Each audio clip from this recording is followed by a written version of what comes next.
আসসালামু আলাইকুম। বাংলার খবর 24-এ আপনাদেরকে স্বাগতম। সাথে আছি আমি হামিদুর রহমান।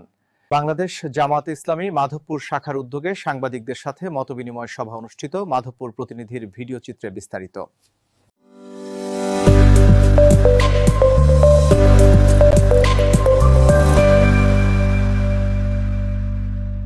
জামায়াত ইসলামী কেন্দ্রীয় শূরা সদস্য ও হবিগঞ্জ ৪ আসনে জামায়াত ইসলামী মনোনীত প্রার্থী মাওলানা মুখলেসুর রহমান মাধবপুরে কর্মরত প্রিন্ট ও ইলেকট্রনিক মিডিয়ার সাংবাদিকদের সঙ্গে মত বিনিময় সভা করেছেন। বৃহস্পতিবার ৯ অক্টোবর দুপুরে উপজেলার একটি স্থানীয় হোটেলে এ মত বিনিময় সভা অনুষ্ঠিত হয়।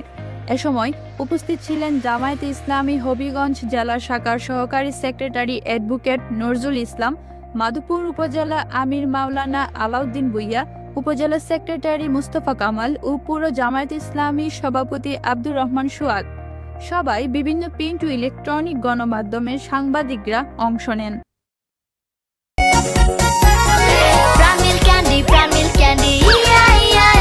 এমনই বুদ্ধিমান দুষ্টু গরুর দুধ থেকে তৈরি হয় প্রাণ মিল্ক ক্যান্ডি, দুষ্টু গরুর মিষ্টি ক্যান্ডি। এটা কিন্তু নির্ধারিত একদল মানুষ যা করতেছে, মানে এখানে পুরো দলে করতেছে, এটা আমরা করতে, এটা একদল মানুষ করতেছে। যেমন এটা যে কেউ হইতে পারে, যারা এটা করতেছে আমরা তাদেরকে ইন্টিগ্রেট করে বলছি।